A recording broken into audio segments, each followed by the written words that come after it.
Okay. Welcome to the February 17, 2026 Zoning Board of Appeals meeting. I'd like to call the meeting to order. We stand for the Pledge of Allegiance.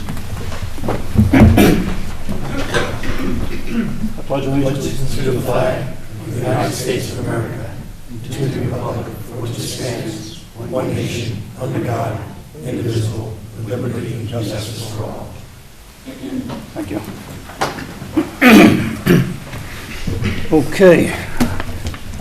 Prior to opening the public hearing, I see we only have 4 voting members here tonight. I'd like to appoint Johnny Kahn as a full voting member for tonight.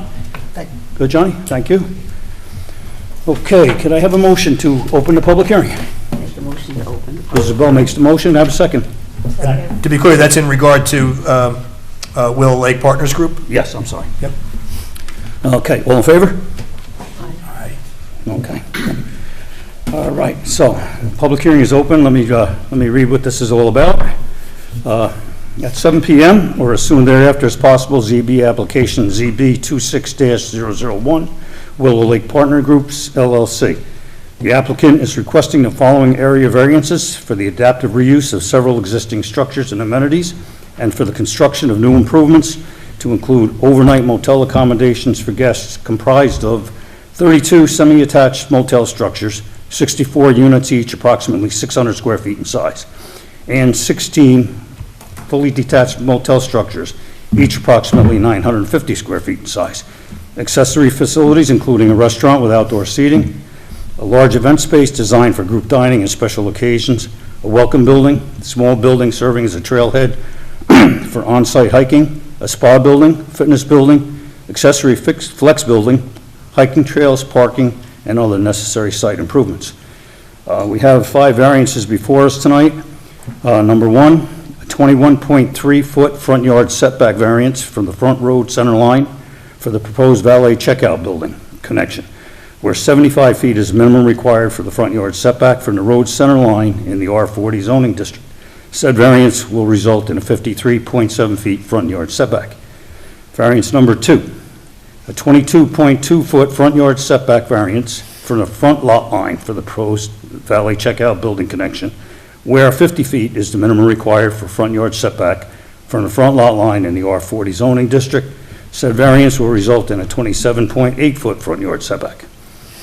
Now, number 3, a front yard setback to allow parking to be located in the front yard for the proposed valet parking lots where parking is not permitted in the front yard. Excuse me. Number 4, a 15-foot wall height variance where 6 foot is the maximum wall height permitted. Said variance will result in a 21-foot wall height at its highest point. Retaining wall height does vary though. Construction of steep slopes variance to allow disturbance of approximately 0.11 acres of the 55.87 acres of existing steep slopes. Slopes greater than 20%, where new construction shall divide areas of steep slopes. The lands affected by this application is shown generally on the tax map parcel number 625500-4322320, located at 4-16 Willow Lake Drive, consisting of 92.82 acres in the R40 and R4A zoning districts. Tax map parcel 6255-00-472382, located at 138 Van Wyck Lake Road, consisting of 10.9 acres in the R40 and 4A zoning districts. And tax map parcel 6255-00-359-445, located on Van Wyck Lake Road, consisting of 1.74 acres in the R40 zoning district. Willow Lake is the subject of a site development plan approval and a special use permit approval by the Town of Fishkill Planning Board, identified as Planning Board Application PB 25-001. Okay, I guess if you guys would like to come up and give us a little description of your project, and if you could, maybe go over the 5 variances, explain to them what you guys have done to mitigate enormous variances to bring them down to where you are today. Thank you. Thank you. Good evening, Chairman, members of the board. For the record, Zach Kam from Dynamic Engineering. I'd like to first just kind of walk through the site and talk about the different uses and the scale of what we're proposing. So as you could see here on the screen, this center corridor that's in the lighter green area is where we really restricted the proposed improvements. The entire site, which is the darker green background, is about 105 acres. We condensed our development to a center corridor of only about 22 acres, and that was specifically designed and thoughtfully placed around areas of previous development as to limit disturbance of things like tree removal, steep slopes, delineated wetlands, et cetera, around the site.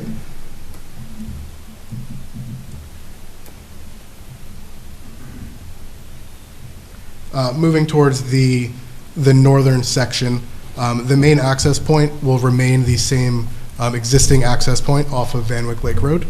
That will then enter the site here, where guests would arrive at the check-in building. This is where cars would be valeted. Cars would then be put into one of the 4 valet parking lots, all located along the roadway. Something important to note, especially with regards to one of the variances in front of you, is the retaining wall height. In general, the retaining walls vary in height from about 8 feet to about 15 feet on average. There is a small section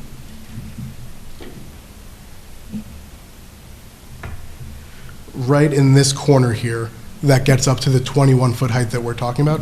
It is about a 10-foot wide section, and that is the only area where the wall height actually gets to 21 feet. As you can see, the property line and the existing road bend around in this location, and this retaining wall height is actually set back about 40 feet from the property line and about 50 feet from the edge of the pavement. So it's not up against the property line, it is set back a good distance. There's also existing vegetation that's going to be remaining along the right-of-way, and we're proposing significant supplemental plantings to help berm and block the visual impact of the retaining walls. There's also a significant, Alex Friedman, one of the partners at Willow Lake. Sorry to interrupt you. Could you Into just the get by the microphone? mic, Yeah. please? Thank you. Sorry, Alex Friedman for the record for Willow Lake Partners Group. Good evening, everyone. There is a significant boulder protrusion in that exact location, which is already existing. And part of the necessity for that wall structure exactly where it is to meet that height of that boulder just a little bit above it so that we do not need to blast or remove anything in that location. So there is already an existing large boulder at that approximately at the same height. Okay. Moving further into the site, I apologize, just one more comment. That specific area is also directly across from land that the town currently owns and is never going to be developed according to town plan. There's about 14 acres that sits directly across from Willow Lake on the other side of the road, and that's about 80% of our frontage. yeah, it's this entire area that I'm kind of outlining with my mouse here. This is all town property that is permanent open space and never to be disturbed. So the retaining wall height variance we're seeking, there's no direct neighbor adjacent to it. It is all town property. Moving a little bit further east to the other 2 valet parking lots, they're located in this general vicinity here. The new roadway is being carved in next to the existing adjacent detached garage and existing dwelling. Those are both remaining, and we're proposing additions off the rear of those 2 structures. One of the variances in front of you is the front yard setback for the connection of it. That is a small hallway that just connects the 2 structures. So we're seeking a variance for its distance from the lot line as well as the center line of the road. As we move further into the site, we come across a few of the different amenity spaces. The first of which is the activity and fitness center with a few tennis courts. The restaurant, which has a tiered cabana system as well as a waterfall feature. Important to note that based on the existing sound on site from mainly the highway noise, the resting sound levels are about 45 decibels. One of the reasons for the waterfall feature itself is to help drown out some of that existing noise to provide more of a serene atmosphere for guests. Moving further into the site, there is a proposed orchard with some vertical cluster plantings, as well as the flex building, which will incorporate a green roof that will be accessible through a small walking path from the restaurant. So when you're leaving the restaurant, you'll actually look at essentially a garden, and you wouldn't really notice the roof of the building. Moving even further into the site, we come across the event hall with its own dedicated loading and emergency access turnaround. Coming in further, there is a spa building. And then as you come in further into the property, there are the 80 motel cabin units that you mentioned in your opening brief.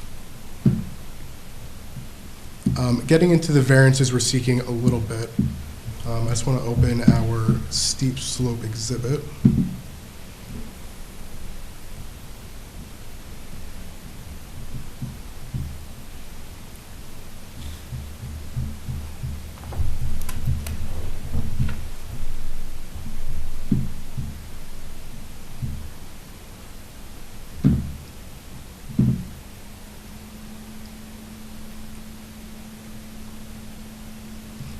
So what you see on the screen here in the yellow-orange color represents slopes that exceed 20%.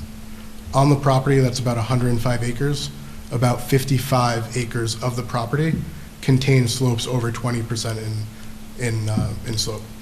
As you can see, the general center corridor where we designed everything limits that steep slope disturbance as much as possible around the existing lake and the existing structures that are on site today. The location of the disturbance we're seeking are these two green areas.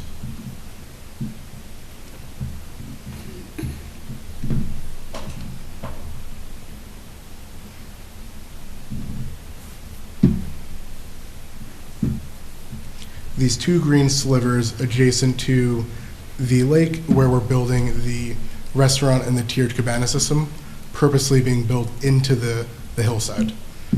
Where those steep slopes exist, there are no trees per town code that are being removed. There is no biodiversity habitat that will be disturbed as part of that steep slope disturbance.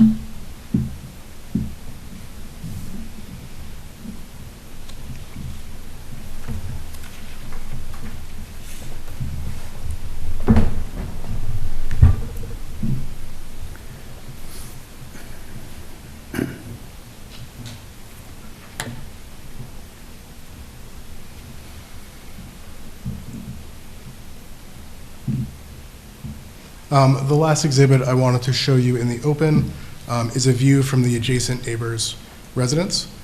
This existing curved line here represents the edge of the existing tree cover.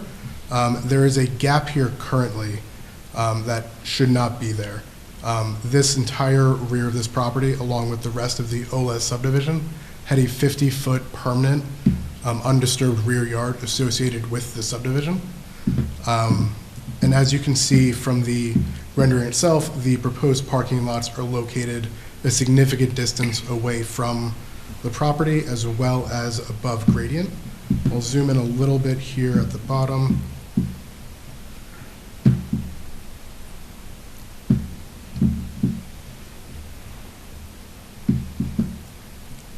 So as you can see here, here's the edge of the existing residence.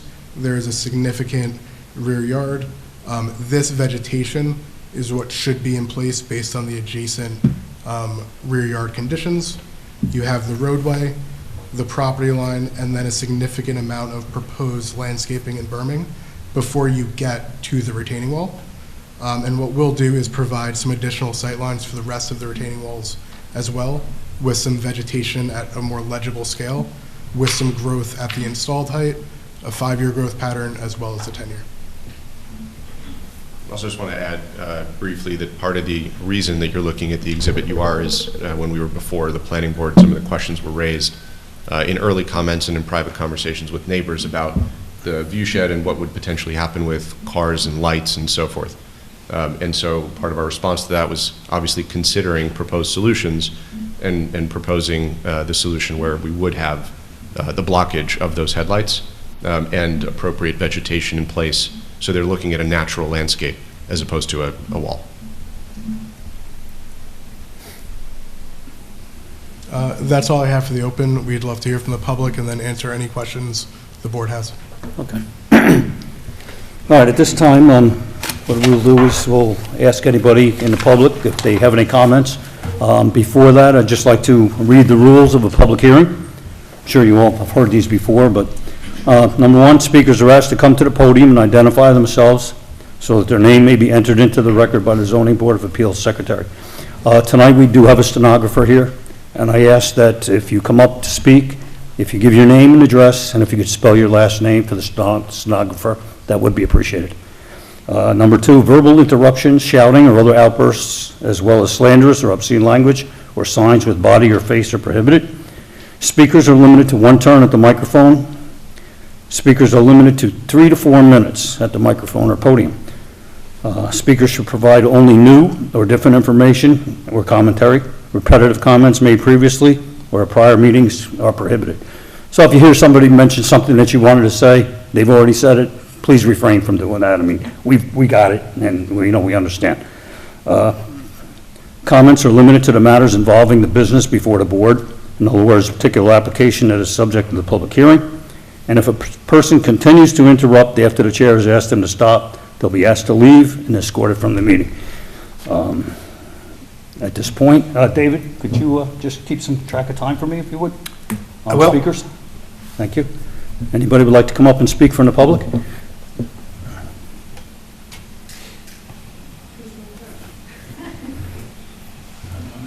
Everybody's looking at everybody else.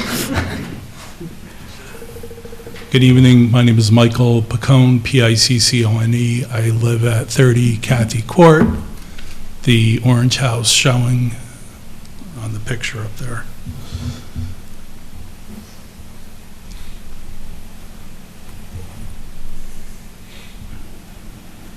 I'm very concerned with the size and the magnitude of this parking lot, this easternmost parking lot directly behind our house. It not only impacts our house, but 3 other neighbors. Not only will it be fully present in our backyard, don't be fooled by the vegetation. There's no vegetation on trees 6 months out of the year, so there's absolutely nothing protecting our property from that property right now. This will introduce extra noise, lighting to our quiet neighborhood, and will also be part of a 24/7 valet parking operation.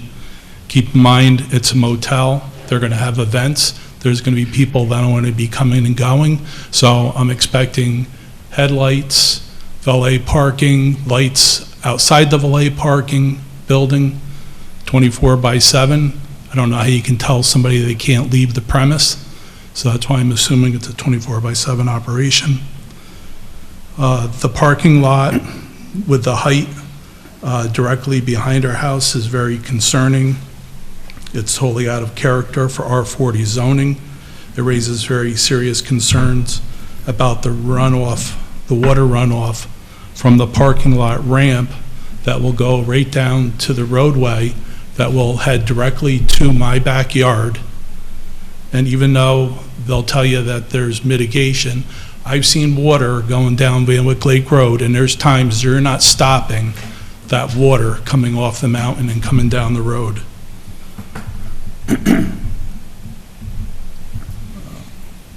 I'm also concerned because my well is approximately 50 feet from the edge of Van Wyck Lake Road. I've not seen what weed control chemicals will be used around the perimeter of the parking lot, how snow removal will be handled, what chemicals will be used for ice control, and the long-term quality impacts any of this might have on the quality of our well. I'm also concerned with what happens if this embankment were to ever fail. It could adversely impact our property and potentially our house, because as you can see in the diagram, everything goes downhill, which is directly in our yard and our house. Not only will cars be on this raised parking lot, but they are also proposing to have garbage dumpsters or compactors on the back corner of this parking lot, meaning there will be regular site service vehicles dropping off garbage, garbage trucks picking up, and also an attraction for what has already become a local nuisance with bear and raccoons.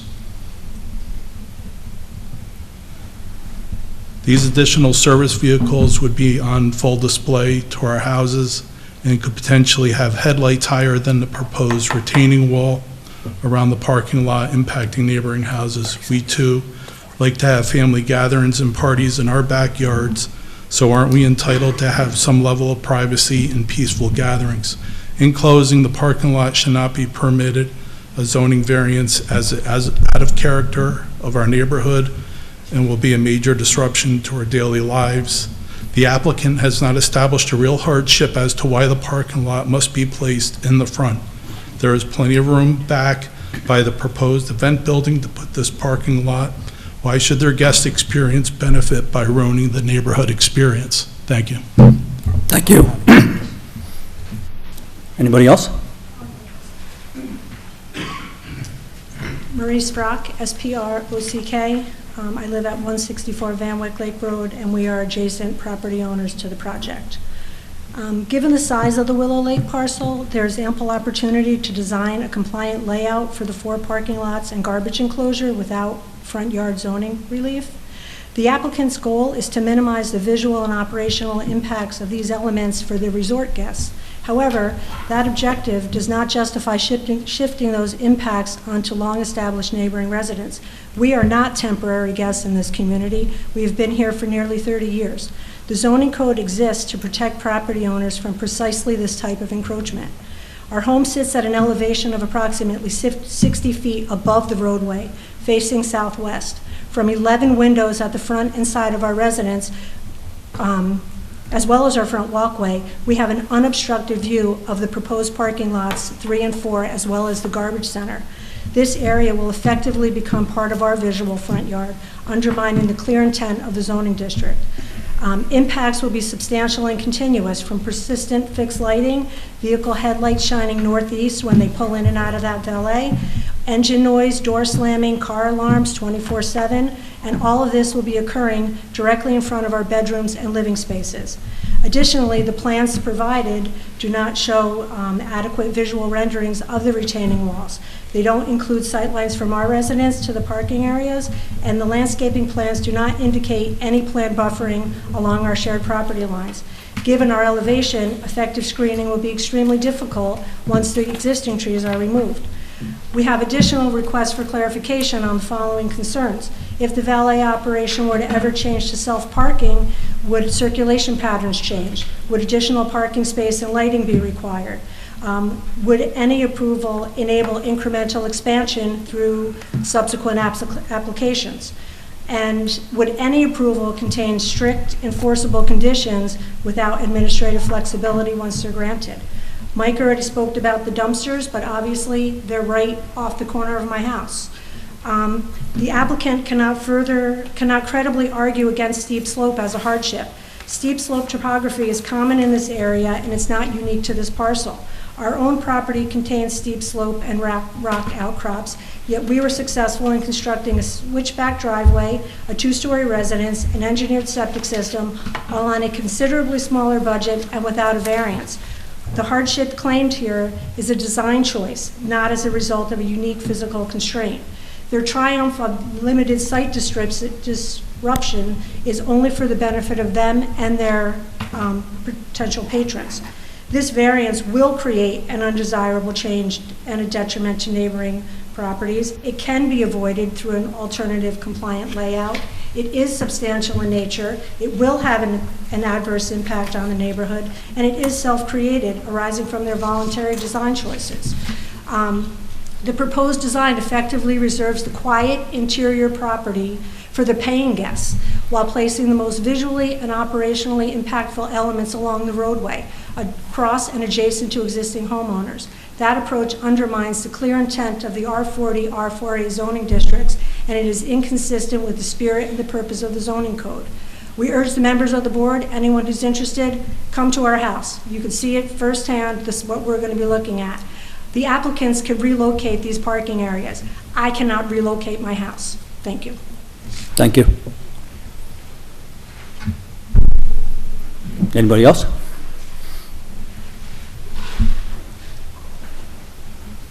Michelle Picone, and I also live in the Orange House with Mike. We've lived there 30 years like our other neighbors. We picked our house specifically because of the privacy of our house.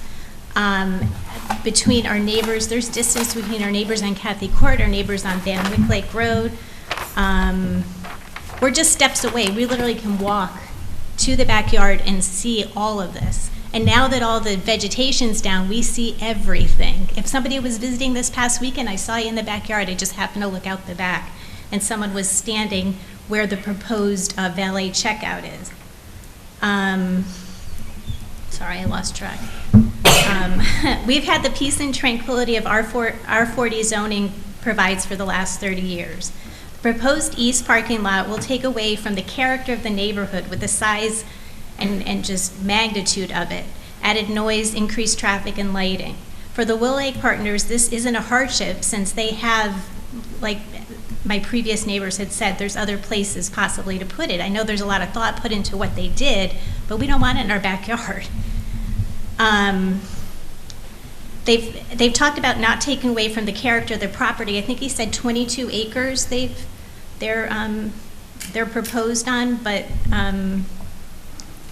nobody wants to see this on Van Wyck Road. We don't want to see it. Marie and Justin don't want to see it. Our neighbor next to us, Stephen, doesn't want to see it. And the people driving up and down the road don't want to see this on the road. It's not meant for our neighborhood. We have woods. It's a wooded development, not even a development. The use of the gatehouse in the adjacent area changed to an activity center valet checkout hub building is also directly in our back of our house. 6 months out of the year, there's no vegetation blocking the activity in the new proposed operations. The current use of the gatehouse building is a quiet vacation rental. If use of the gatehouse building and adjacent areas change to an activity building and a 24/7 valet hub, that's different use of that space. I'm not sure, I'm not up on all the zoning codes, but isn't this a just different use of the property? We enjoy spending time together as a family in our backyard. With the proposed east parking lot and proposed activity valet checkout, we will see the entire proposed property from every window in the back of our house, 2 side windows, our back patio and our side deck, and I'm going to send pictures when I submit my letter to the board. We won't be able to get away from it. We only own about 15 feet on Van Wyck Lake Road, but we would be able to see over 300 feet of the proposed parking lot and valet building, which our property won't allow us to hide from due to the contour and shape. And like I said, I'll send pictures. And the reason there's an opening in the back is our house was initially put on the wrong way. It's a modular, and it was put on facing Van Wyck Lake Road, and that piece of property, it's always been like that. We had a tree there, and I think it died, and then we just never, so that's why there is a little cut through there. But from what we told, our neighbor told us that it's because they initially had put the house on facing Van Wyck Lake Road. And like I said before, I'll submit this with pictures, vantage points from our house. And if you want to come visit the site, and I don't know if you already have, that would be great. Thank you. Thank you. Anybody else?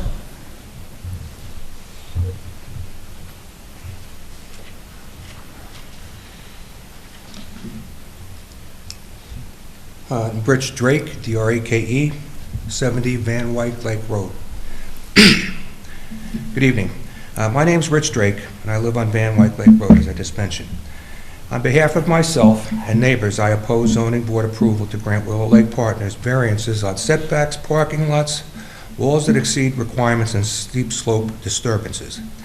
I submit that the collective impact of adding this commercial enterprise to Continental Commons, a medical center on Snook Road, and distribution center near Home Depot will overwhelm our neighborhood, infrastructure, and local traffic.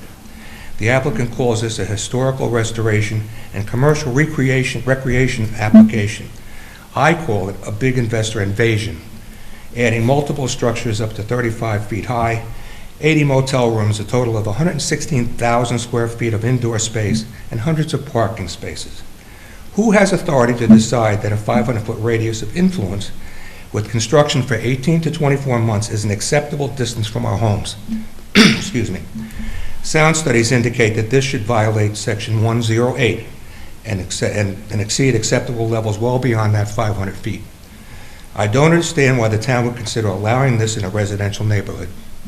A town official is quoted as saying this could be a premier destination for weddings and celebrations, but I doubt that they would want it in their neighborhood or that you would want it in your neighborhood. Developers attempting to build commercial properties in residential neighborhoods often petition rezoning. Since this is difficult, rezoning petitions, special use permits, and variances are ways developers sidestep zoning regulations to move projects forward, but you do not have to allow it. Section 150 of Town Code says this should not adversely impact public health, safety, and general welfare of residents, or share characteristics in common with, and not of greater intensity, density, or environmental impact. This situation actually totals nearly 3 times the size of every home, car, and resident in the entire neighborhood. That's pretty overwhelming, I think. And it also should have no greater adverse effects on traffic, noise, air quality, parking, or any other relevant attributes. I believe this project violates the spirit and intent of town regulations with negative impacts to 25 homes and 14 more nearby. Disruption, noise, and lighting issues during and after months of construction, demolition, and tree removal. They'll be tearing up Van Wyck Lake Road to feed power, sewer, and up to 30,000 gallons of water a day, per their own prospectus. There'll be a substantial increase in traffic, regardless of a study expecting up to 500 patrons with 3 per car. However, in reality, 2 patrons are likely to be in each car. That equals 250 cars on blocking drives and emergency vehicles for half mile to Route 9 when they arrive or depart. This winding narrow road can't support this congestion, and valet parking using 24-hour shifts can't possibly park all these cars. A parking lot would replace a wooded view about 200 feet from one of our residents' window. There would be potential aquifer damage and flooding where paved parking precludes natural ground absorption. There's a significant difference between studies, common sense, and real-life conditions. Has the board visited the site and evaluated impact to residents? Is it fair to us to be subjected to this? Please consider if and when a large commercial establishment was ever allowed in a residential zone against the wishes of local residents. I respectfully submit that this brings absolutely nothing positive to us. In fact, we may need guidance regarding impact on property values, sellers' disclosures, and avenues to dispute or appeal the project if necessary. Thank you for your consideration. Thank you.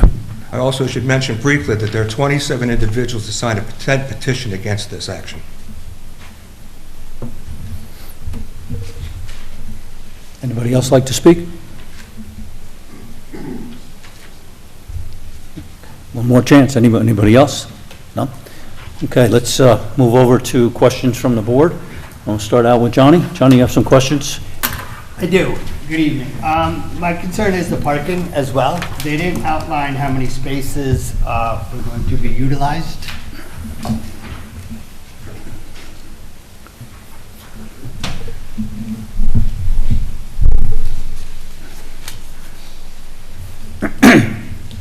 Good evening, everyone. Corey Chase with Dynamic Traffic. So to answer your question, there, and Zach will correct me if I'm wrong, there are 267 total parking spaces on site. Operating them in a valet scenario allows us to condense them to the greatest extent possible.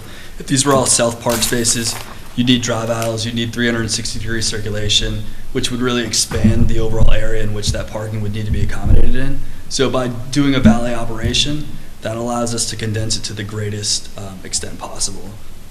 It also allows for the most efficient use of land by not requiring that additional space for circulation aisles and things of that nature.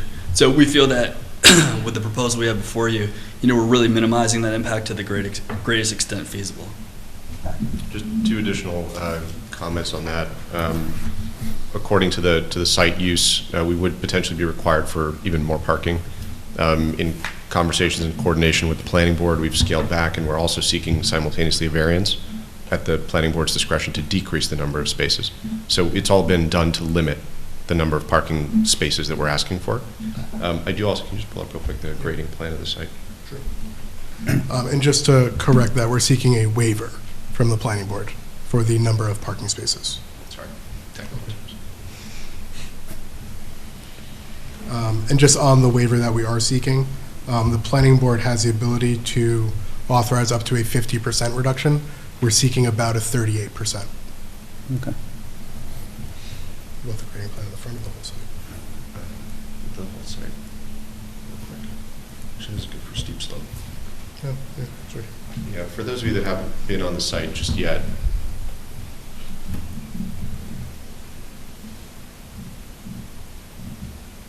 and I'm actually going to echo the sentiment of the neighbors that we would love to have you visit the site so that you can see firsthand the design and what we are proposing. But this is a good exhibit to just focus on where the steep slopes are. Willow Lake sits in a bowl, and surrounding it are the mountains. And so when we did look at the plan, we were very careful to place the structures and the plan that you see before you in already previously cleared areas. These are areas that have been cleared from aerial photo as far back as over 100 years, and there's been nothing there since.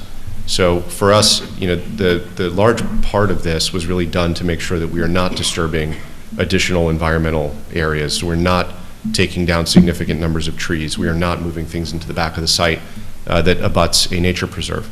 And so we were very thoughtful and careful about where we wanted to place these locations. To move, as you heard some residents say, moving parking towards the back of the site, you can see yourself that the grading of the site itself is significantly prohibitive. Thank you. One other note for the board as well. You see these generalized circles here, here, here, and here. That represents delineated wetlands, and they're 100-foot regulated buffers. We respected those buffers and are proposing no disturbance within those areas, which again restricted the areas of the site where we did propose disturbance. Sure. One note too about the tree removals. We're requesting to remove about 150, but we are planting over 500 new trees, so there will be a significant net improvement upon existing conditions when the proposed landscaping plan is implemented. Okay. John, anything else? No, that's really it for now. There's a lot to absorb here. Ann? I do. I have a couple of questions. If you can pull up an aerial view of the orange house with Van Wyck Lake Road, and it's showing the little clearance that you were speaking of. I want to take a look at that again. I think this overall aerial would help as well. It also shows the boundary of the neighboring property as well as the town property. And so we have Mr. Picone and Sprock who live on Cathy Court, is that right? So can you just use the cursor and bring us along Cathy Court? Yes, so the Cathy Court is right here. So the house that they were just discussing is this house here. This boundary here shows the extent of the town property. Right. So all of this frontage along our property, including where parking lots 1 and 2 are located, with especially a specific note to the 21-foot height wall variance, are located adjacent to this property. That neighboring property is right here. Okay. So you had mentioned that all of the wooded area, the town property, was never to be disturbed. How do you know that? Is that a town code? But that can be changed, as we've experienced, so. It's my understanding that it's placed as permanent open space. Okay. Can you also pull up an image of, a little bit of a better image of the parking lot? You mentioned that there's the 21-foot variance is along an 8-foot length of that wall. So can you explain the entire length of the wall? You know, how long is the wall, how much, all of the breakdown, please? Well, while he's pulling that up, it's also, if you do come visit the site, and we would much welcome that, you'll also see that the roadway itself does grade. And so part of the grading of the roadway is respected with the wall. So he'll show you the wall heights, but just understand that it does sort of grade into the road itself. Yes, I'm familiar with the road. Okay.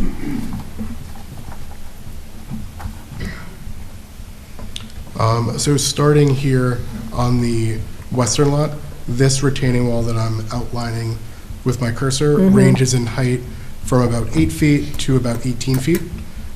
This section right here and this 10-foot section right where my mouse is going back and forth, that's the 21-foot tall section, which does also include 4 feet of additional height above the parking surface to contain headlights for vehicles being parked. The wall then goes back down towards grade and ends up being about 0 feet tall as you get towards the end. So it varies in height from 0 all the way up to about 15 to 20 feet in just this corner here. The existing boulder that we were discussing earlier that you'd be able to see very clearly on site is located in this general location where my mouse is. Something important that we did throughout the site with this boulder, as well as just other shallow bedrock around the site, is we're intentionally filling on top of it. That way we don't need to do rock excavation and limit it as much as possible to install underground utilities and run different types of structural support. Rock excavation is very noisy, it's very loud. We're trying to avoid things like blasting as much as possible. So leaving the bit large boulder where it is and building on top of it will actually reduce the overall impact to some of the adjacent properties. As we move closer to the east, we have lots 3 and 4. This retaining wall here ranges from about 8 to 15 feet in height. No wall located over here gets close to the 21 feet. You say no wall gets close to the 21 feet, but are you asking for a variance for that wall as well? We're not. So the variance is associated Strictly with the most the other stringent wall. component, correct. Okay. So if you can pan out a little bit.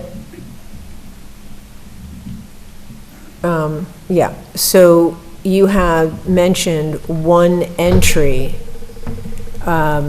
Is that the only entry and exit for that property? No, so there are 3. So there's an existing entrance where my mouse is here. There is a second existing driveway location here. We're proposing a third new location right here. So there are 3 access points for the property. And that is Kathy Court. What we're looking at, those houses right there. Kathy Court, correct, is, this here is Kathy Right. Court.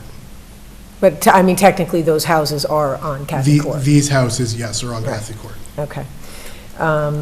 So there was another project in this area that, you know, there were some stipulations with service vehicles and directions, and, I mean, that's a pretty hairy road, and I drive it regularly. I cannot imagine out-of-towners, I hate that term, but out-of-towners, because they're going to be coming to this lovely location, hundreds of people from the looks of it, navigating that road. And, you know, you get lost, it's dark. I mean, you know, so that is of concern to me, although it's not specifically the Zoning Board of Appeals purview, but that is something that really resonates with me, and obviously the residents are very concerned about that too. The 3 exits, you know, I don't know, you know, again, I don't know how much better or worse it makes, or, you know, I can understand that you want more than one exit, and I appreciate that.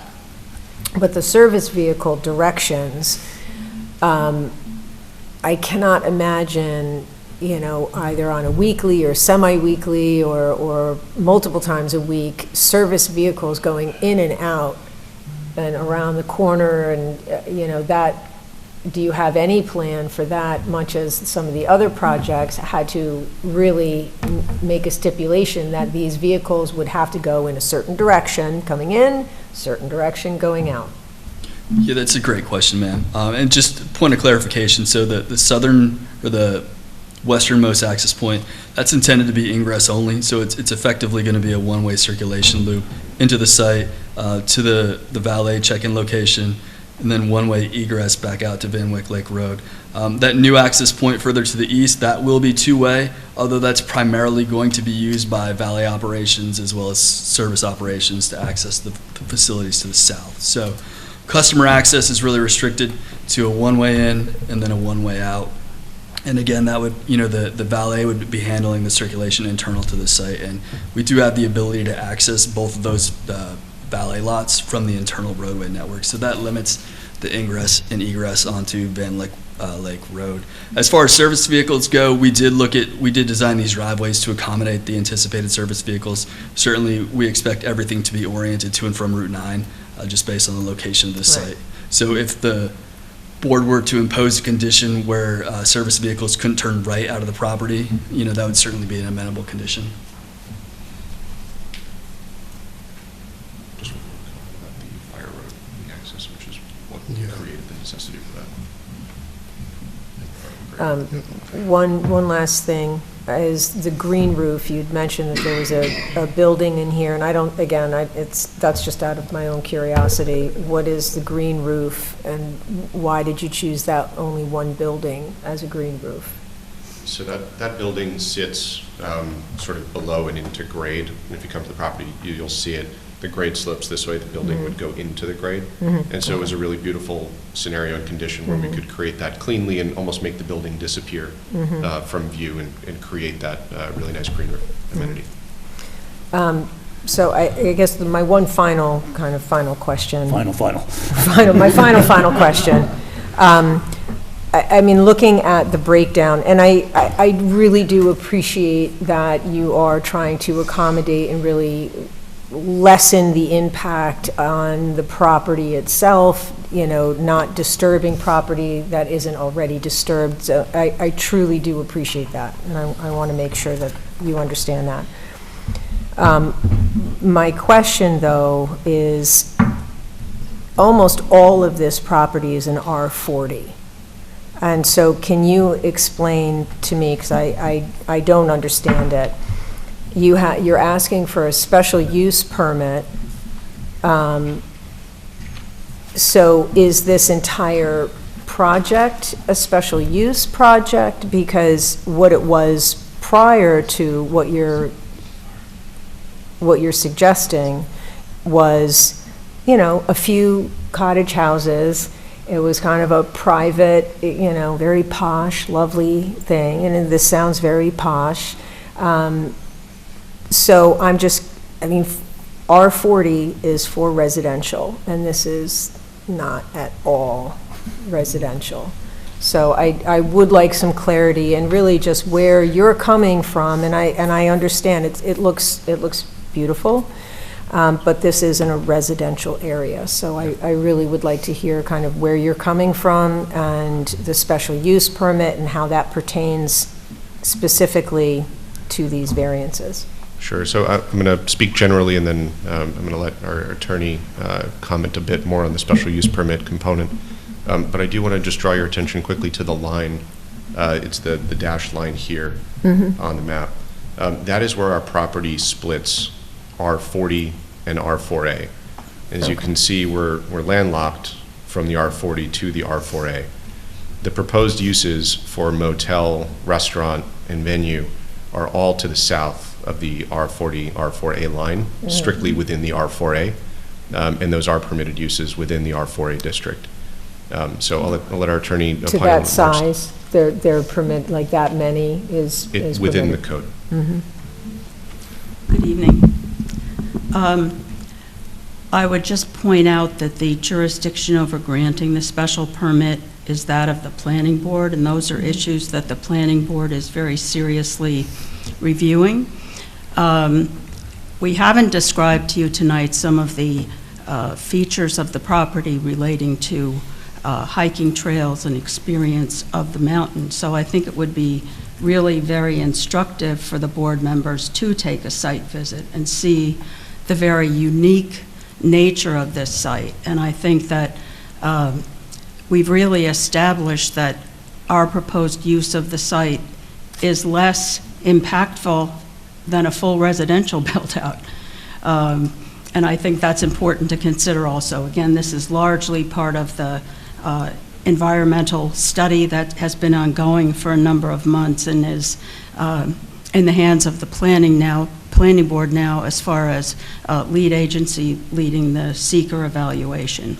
But it's our position, and of course you have access to all the materials, and we will also answer any questions that you have, that our use of the property is really far less impactful than a full residential build-out would be, and is protective not only for the property itself and for our guests, but also an overall use of the land. It's again, our intensity of use is within 25% of, only 25% of the total land mass, leaving all kinds of buffers. But I think some of the comments that have been made have addressed issues like noise. And again, we have provided extensive noise studies to the planning board showing how noise has been masked. This use, as well as any other use, is subject to the town's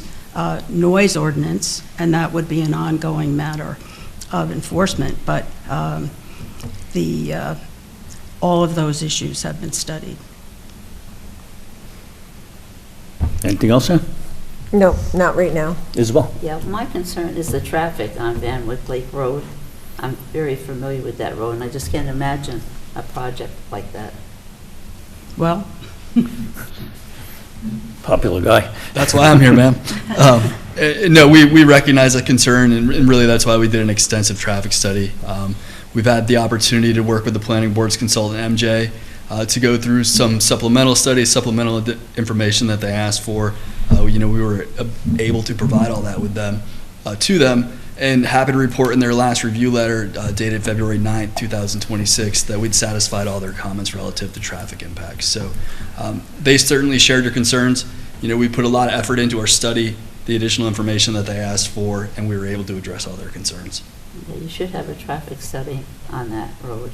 We did one, ma'am. They did. They did? Yeah, the planning board's got that. Planning board has everything for secret.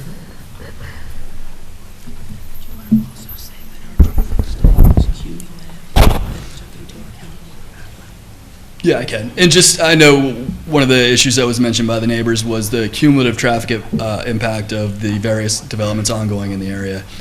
We added 6 additional developments in addition to ours, so we took a cumulative look. We didn't just look at this in a vacuum thinking that this is the only thing going on. So we were able to get the reports, the information from those area developments, add all that into the background of ours, so it does provide a cumulative analysis of the impacts of those developments in addition to what we're proposing. Anything else, Isabel? No. Arnold?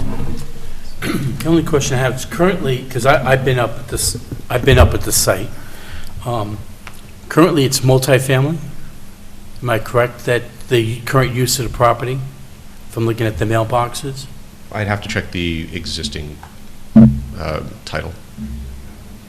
Yeah, I mean, there are multiple buildings on the site, if that's the Right, question. that are Yeah. rented out. Yes. Got it. That's what I understood, so I know that there is some traffic from that. But, Yes. So you don't know how many units there are or Currently? bedroom count? Yeah, currently there's a total of 17 bedrooms across the property, and that's across 4 buildings, the main mansion building and then 3 additional buildings. Got it. That's the only question I have. Okay. Just wanted to make one quick Go comment ahead. for the record. The drive, the 2-lane drive that you enter by the eastern parking lot, that was also coordinated in conjunction with the fire department. We did have them out to look at fire access, which is why that road continues to the back of the site. And in listening to neighbor concerns about garbage pickup and things of that nature, we did include trash compacting within the restaurant and the event building. So trash pickup can happen locally at those locations away from the neighboring properties. So there won't be compactors down in the parking lot? There will not be compactors. Okay, it's just storage, basically? Correct. Okay, I just had a couple of quick questions. On the height of the wall, we keep referring to it varies, 21-foot maximum. It might help us all here if we could see a view from Van Wyck Lake Road, what that wall's going to look like. An elevation cut through looking that way. I mean, you have an elevation in your plans, cut the other way. But if you could do a cut looking from Van Wyck Lake Road on what the residents are actually going to be looking at. I think, with the plantings, with the wall, you can kind of see the different elevations of the wall. Now, your height elevation, is that from finished parking lot grade, the height? No, it's measured from the low side, which would be in front of the wall on the frontage side. So you're really not talking about 21 feet above the parking lot grade then? No, from the parking lot, it's 4 feet above. Okay. A consistent 4 feet. In terms of the request for the sightlines, we already have renderings being worked out, one for each of the 4 parking lots from Van Wyck Lake Road with exactly what you're asking for. The proposed landscaping, it's even going to show the growth of that landscaping when it's installed and over the next 5 and 10 years to really help you visualize what the view would be from the roadway itself. So you're saying there is a view looking that way now? We're creating We're creating. Oh, you are Yeah, creating yeah, one, I'm yeah. sorry, I thought there was one in the plans already, so I didn't see In it. anticipation of it. Where'd that go? Obviously, we understand that 21 feet sounds huge. It's really not what we're looking at, though. Right, and that's really not what we're looking at. So, yes, the wall, the height is 21 feet, but I want to show you from Van Wyck Lake Road what that actually means from the perspective of someone on the other side. So we are already preparing that. The only other thing I wanted to add for the record, changing topics just for a quick moment, we have had conversations with residents, some of them sitting here in the room tonight. We certainly understand their concerns and their position. I do just want to make known for the record as well that 430 Cathy Court, we have sat with the neighbor and discussed potential landscape solutions, and that we are willing to pay for those solutions as well, including filling in the gap that has been previously there. And how's that going with the residents? Are they receptive to that, or? We've had continued and ongoing conversations, understandably so. We're now in a public hearing, and concerns need to be, of course, put on the record.